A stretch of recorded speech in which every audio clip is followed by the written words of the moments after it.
Hello guys, sa mga magta-travel ito na message, okay? Travel na message.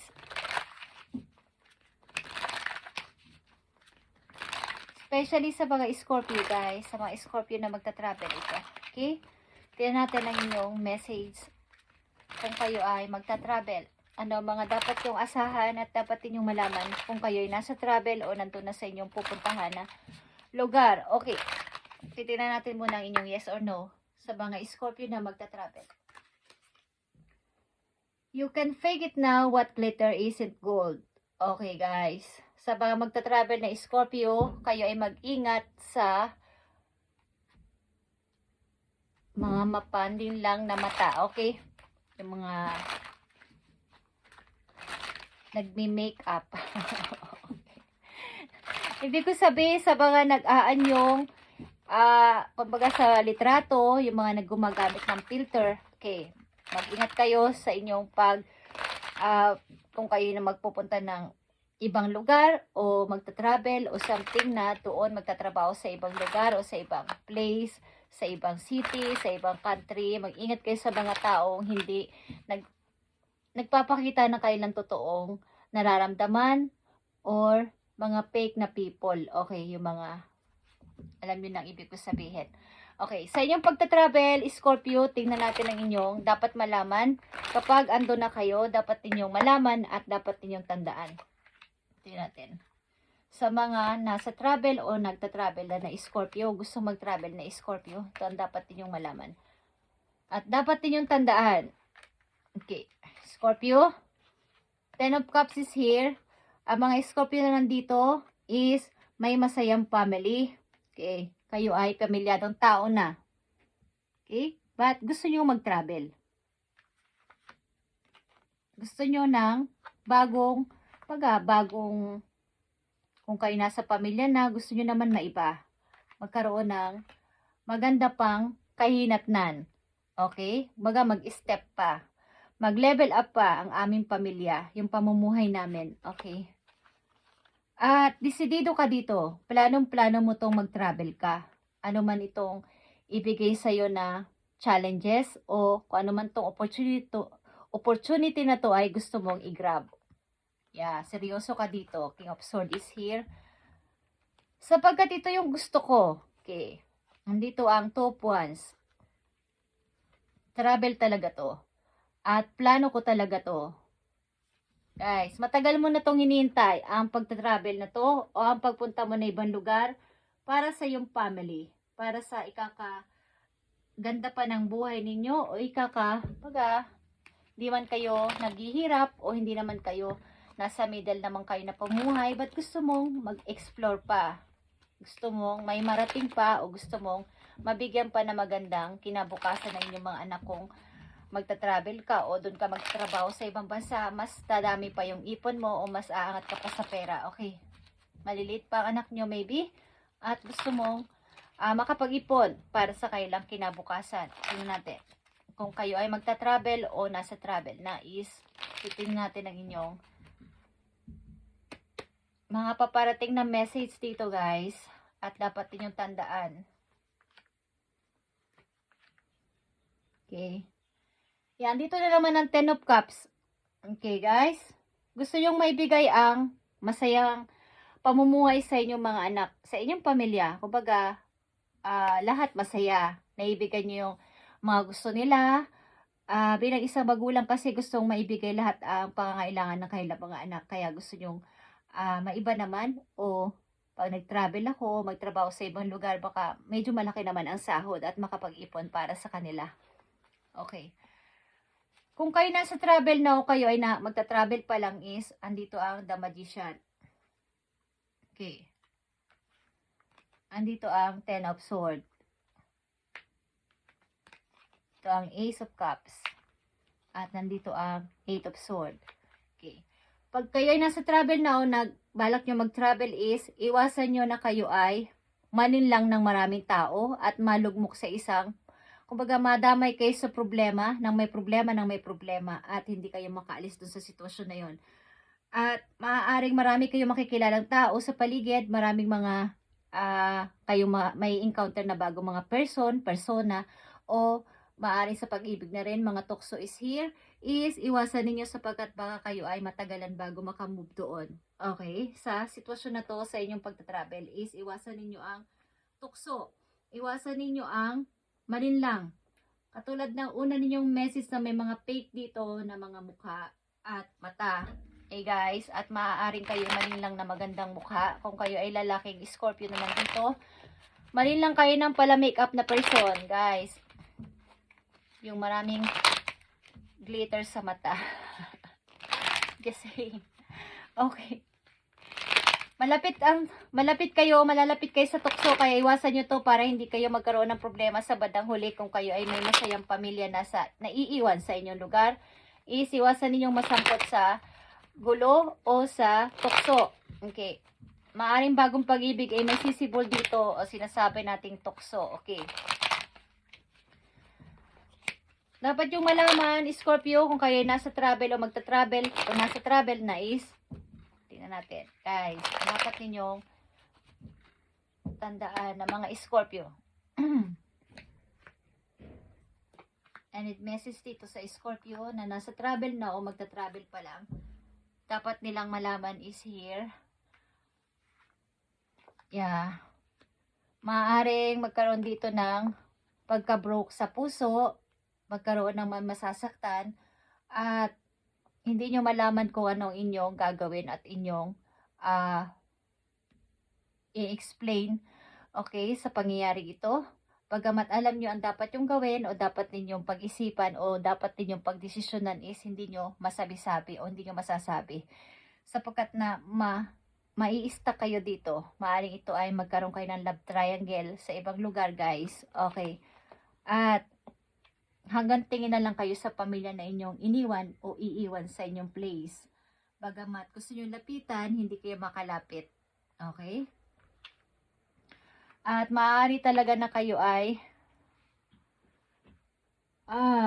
ma-involve o mai-involve sa isang third party, guys, kung kayo ay hindi magpapaawat sa inyong nararamdaman na to. Maaaring magkaroon dito ng pagsisisi sa bandang huli na kailangan kong mamili, kailangan kong magbago o baguhin ang aking nagawa. Okay, guys. Yan ay paalala sa inyo, okay, na maaari ninyong masumpungan o ma-encounter doon, guys, kung kayo nasa travel na sa mga Scorpio na nandito. Ilan sa inyo ay lapitin ng tukso? Okay, guys, lapitin kayo ng tukso, lalo na yung may mga sa mata kayo nai-inlove kasi, okay? O madali kayong mahata kapag kayo ay tinitigan. At ang tao na tumari, pala makeup, okay? Mahilig mag-makeup. Ang inyong kahinaan kasi ay sa mata. Kapag kayo ay nagandahan sa mata ng isang person, madali kayong matukso, okay? Tingnan natin, guys. Message dito sa mga Scorpio na magta-travel o nasa travel na. Is, kailangan dito ang, kumbaga, strategy. Strategy is here. Player ito, ang tao na to ay player o manlolaro. Kumbaga, mapaglaro. Okay. Alam niyo yung kapag habang ang dalawang tao ay naglalaro is tititigan ka sa mata, madidistract ka. Okay? Lalo na kung ang kahinaan mo ay yung tingin ng isang tao. Okay. Ang mga Scorpio na nandito sa reading, karamihan sa inyo ay mahina. Pagdating na kayo ay titigan ng isang babae, guys. Okay. Tingnan natin. Ang babae na to, ang person na to ay player. At maaaring ito ay walang pakialam. Okay. At sasabihin, not in the relationship. Player ang tao na to at wala siya sa relasyon kasi. Sasabi niya wala siya sa relasyon. At ano to, may pagka-wild na personality. Okay? Maaaring kayo ay matutokso dito, guys. Kung kayo ay nasa buhay mag-asawa at kayo nagpupunta sa ibang lugar o ibang country man yan o city o ibang bansa, ano man ang tawag doon is, mag-ingat kayo sa tukso. Lalo na sa mga lalaking Scorpio na nandito. Okay? Yun ay paalala sa inyo. Matingnan natin na maganda ang mangyari sa inyo, guys.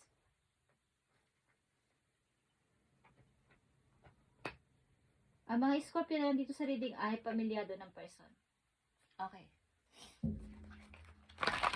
Umiwas kayo sa tukso, guys. Lalo na't iisipin nyo ang pamilya ninyo na maiiwan kung sabang kayong basaan doon o pupunta. Isisipin ninyo ang inyong pangarap na pag-alis is para sa inyong family. Baka hindi na kayo makaalis dito sa sitwasyon na to at hanggang tingin na lang kayo sa inyong iniwang pamilya. Okay. Kung ang ilan sa inyo ay matutuksong pumunta sa yung may mga inuman, okay, or yung nagsasaya, something party.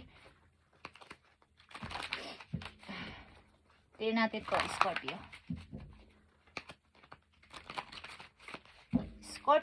Scorpio.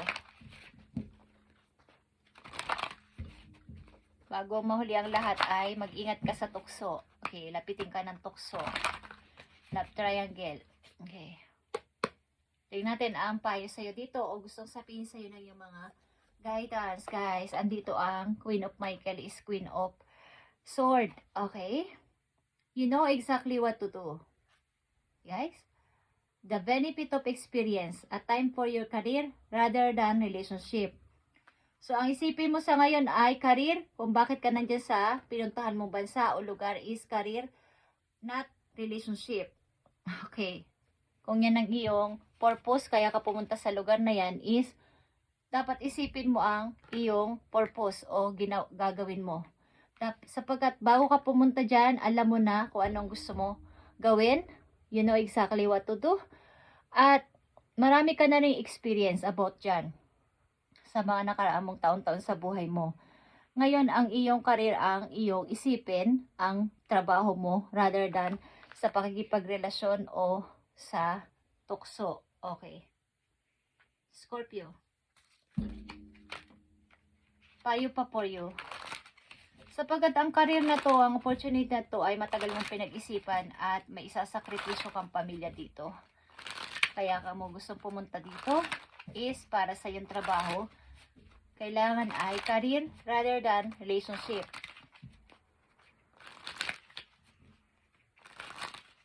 Payo sa'yo. Parang ano kasi to guys, good times. Parang good times lang. Getting satisfaction. Okay. Tingnan natin. Scorpio. Ang message dito para sa'yo. Andito ang spider or manifestation. Ikaw ang nagwe-wave ng iyong life. Katulad ng spider, okay? Katulad ng ginagawa nilang pagwe-wave sa kanilang bahay o sapot. Sila yung nagwe-wave nun. Depende kung paano mo yun i-wave. Kung yun ay anong style. Okay? What you see before you is the result of your thoughts. If your current reality does not suit you, then it is time to make changes through conscious manifestation. Your energy can bring in all your desire. Okay. Alam mo yung ginagawa mo at alam mo ang dapat mong gawin, kung ano maging resulta at ano magiging impact nun sa'yo. Kaya, kung ano yung iniisip mo at gusto mo mangyari, yun ang dapat mong i-manifest. Kung family is family, kung career is career, is yun ang mangyayari. Kung anong nasa puso mo, yun ang nasa isip mo, yun ang i-manifest mo. Sapagkat katulad ng spider guys, is sila yung nagwe-wave ng sarili nila na bahay o sapot, okay? So katulad mo din bilang isang tao, you wave your web in life, okay? Ikaw yung gumagawa nun para sa iyong sarili, sa iyong ikakaayos, ikaka-trouble, ikakasangkot sa gulo, is ikaw yung may hawak sa iyong sariling pamamaraan o sarili mong diskarte yun o sarili mong desisyon yun. Kaya ang result nun, yung impact nun sa iyo at sa iyong family is ikaw din ang magsasuffer sa bandang huli. Kaya isipin mo ang iyong purpose, ba't ka nandyan, ano ang minamanifest mo, ano yung gusto mo mangyari, is una't huling message dito ay Ten of Cups. Meron kang pangarap para sa iyong family, kaya ka andyan at gustong pumunta na ibang lugar, is tigilan mo tong temptation. Okay. Maaaring kayo ay makakakilala o matutokso sa ibang person, guys. Ito ay nakatakda sa iyong mangyari. Pwede kang matukso. Kaya, iwasan mo to bago pa to mangyari. Okay? At matagal ka ditong bago makalaya. At maaaring may masasaktan kang tao at mayroong nakakakita ko dito ng may magsasalita ng words na hindi mo inaasahan. Okay. Thank you, Scorpio, at mag-ingat kayo, guys. Ito ay paalala para sa inyo. Career rather than relationship. Kung may purpose ka sa life at pangarap para sa iyong iniwang pamilya o iiwang pamilya, ay huwag mong sirain itong tiwala sa iyo at magpatuloy sa buhay para sa iyong family. At maaaring mag-ingat ka sa may mga makeup sa mata, yung may mga glitters sa mata. At ang weakness mo ay mata ng isang person, lalo na pag maganda. Nawawala ang iyong, nadidistract ka, nawawala ka sa focus at natatalo ka ng isang player. Okay, thank you, Scorpio, and God bless.